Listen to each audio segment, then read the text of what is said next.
स्वाध्याय इयत्ता 7वी विषय विज्ञान पाठ 5वा अन्नपदार्थांची सुरक्षा.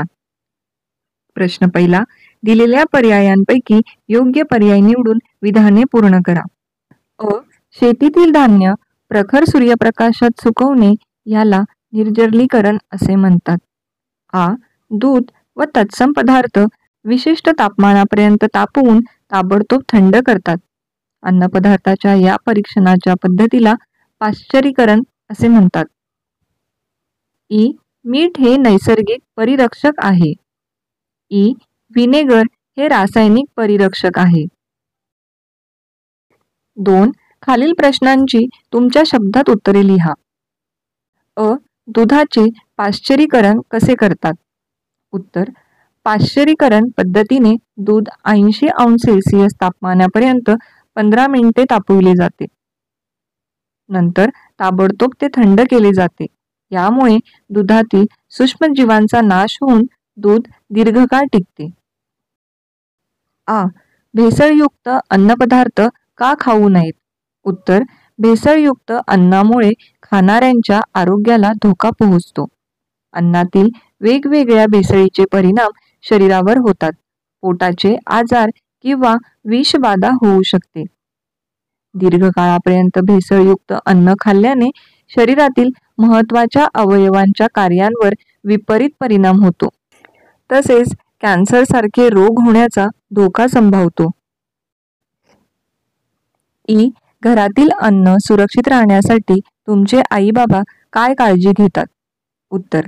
घरातील अन्न सुरक्षित राहण्यासाठी माझे आई बाबा अन्नपदार्थ थंड ठिकाणी ठेवतात. अन्न वाळवून, सुकवून किंवा हवाबंद डब्यात ठेवतात. यामुळे अन्नपदार्थात सूक्ष्मजीवांची वाढ होत नाही, ते खराब होत नाहीत, म्हणजेच अन्न सुरक्षित राहते. इ. अन्न बिघाड कसा होतो? अन्न बिघाड करणारे विविध घटक कोणते? उत्तर. अन्नाचा बिघाड अतिशय सहजरित्या होतो. शेतापासून ते ग्राहकांपर्यंत अन्न वाहतूक करतानाच अन्नपदार्थांना इजा पोहोचू शकते. अयोग्य हाताळणी, अयोग्य साठवण, अयोग्य वाहतूक इत्यादींमुळे अन्न खराब होते. नाशिवंत अन्नपदार्थ लवकर खराब होतात. दूध, मांस इत्यादी आम्ल किंवा आम्लारीयुक्त असतात. त्यांच्यात अंतस्थ बदल होत असतात.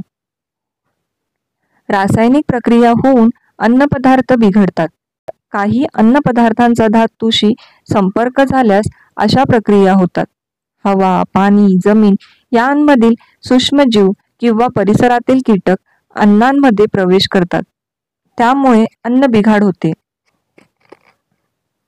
उ. अन्न टिकवण्याच्या कोणत्या पद्धतीचा वापर तुम्ही कराल? उत्तर. अन्न टिकवण्याच्या खालील पद्धतीचा वापर आम्ही करू. 1. वाळवणे म्हणजे सुकवणे. 2. थंड करणे. 3. हवाबंद डब्यात ठेवणे. 4. खारवणे.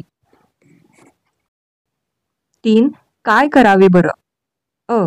बाजारात अनेक मिठाईवाले उघड्यावर मिठाईची विक्री करतात. उत्तर. उघड्यावर ठेवलेली मिठाई कधीही खाऊ नये. त्यावर माशा बसलेल्या असतात. असे अन्न दूषित असते व त्यामुळे पोटाचे आजार होऊ शकतात. अन्न सुरक्षितता आणि मानांकने कायदा 2006 अनुसार अशा दूषित अन्न विक्रेत्यांवर कारवाई करता येते. त्यासाठी नजीकच्या नगरपालिका कार्यालयात तक्रार करावी. तसेच इतर ग्राहकांना अशी दूषित मिठाई खाण्यापासून परावृत्त करावे. आ. पाणीपुरी विक्रेता अस्वच्छ हाताने पाणीपुरी बनवत आहे. अस्वच्छ हाताने पाणीपुरी बनवणाऱ्या पाणीपुरी विक्रेत्याला जागृत करावे. अस्वच्छतेमुळे कोणते विकार होतील याची जाणीव त्याला करून द्यावी. आपण स्वतः अशा ठिकाणी पाणीपुरी खाणे टाळावे. इ. बाजारातून भरपूर भाजीपाला, फळे विकत आणली आहेत. उत्तर. बाजारातून भाजीपाला व फळे आणल्यावर ती स्वच्छ करावीत. व्यवस्थित धुवून कोरडी करावीत. त्यानंतर ती रेफ्रिजरेटरच्या भाजी ठेवण्याच्या कप्प्यात सुरक्षित ठेवावी. फ्रीज नसेल तर ती टोपलीत किंवा कापडी पिशवीत भाजीपाला, फळे नीट झाकून ठेवावीत. इ. उंदीर, झुरळ, पाल यांपासून अन्नपदार्थांचे रक्षण करायचे आहे. उत्तर, अन्नपदार्थ नीट झाकून ठेवावेत. जिथे उंदीर व झुरळ फिरणार नाही अशी उंचावरील जागा निवडावी. किंवा रेफ्रिजरेटरमध्ये ठेवल्यास अन्नपदार्थ सुरक्षित राहतील. 4. आमच्यातील वेगळा कोण ते शोधा. अ.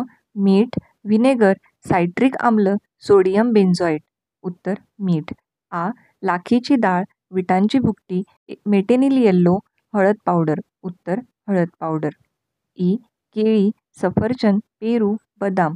उत्तर, बदाम. इ. साठवणे, गोठवणे, निवळणे, सुकवणे. उत्तर, साठवणे.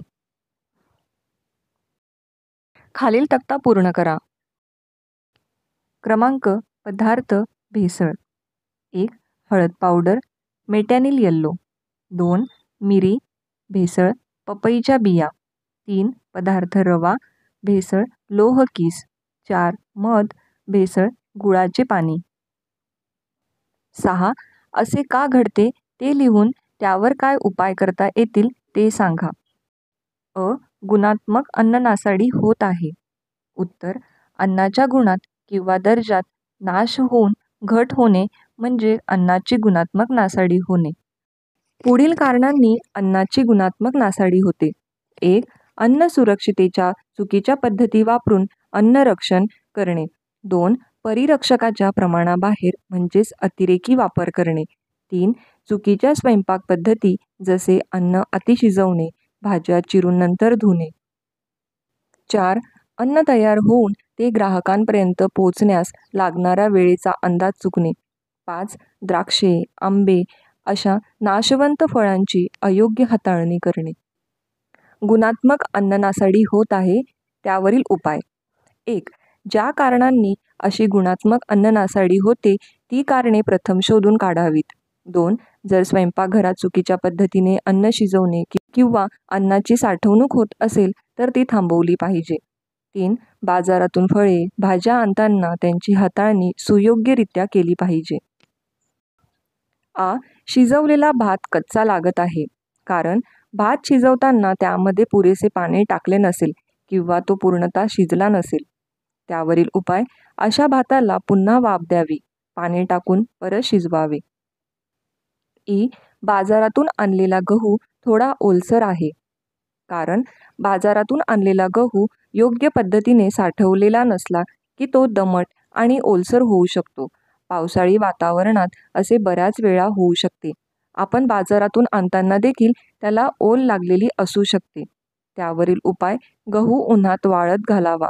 अशा प्रकारे 3-4 वेळा उन्हात वाळवल्यावर कोरड्या हवाबंद डब्यात भरून ठेवावा. इ. दह्याची चव आंबट, कडवट लागत आहे कारण दही विरजवताना लागलेले विरजण खराब झाले असेल तरी दही आंबट किंवा कडवट लागते. जास्त दिवस उलटून गेले असतील तरी असे दही आंबट किंवा कडवट लागते. दह्याची साठवण योग्य त्या तापमानाला व्यवस्थित केली नसेल तरी दही खराब होते. यावरील उपाय, कडवट दही फेकून द्यावे लागते. आंबट दही ताक करून किंवा साखर घालून वापरावे. उ. खूप वेळापूर्वी कापलेले फळ काळे पडले आहे कारण कापलेल्या फळात रासायनिक प्रक्रिया चालू होतात आणि त्यामुळे ते फळ काळे पडते.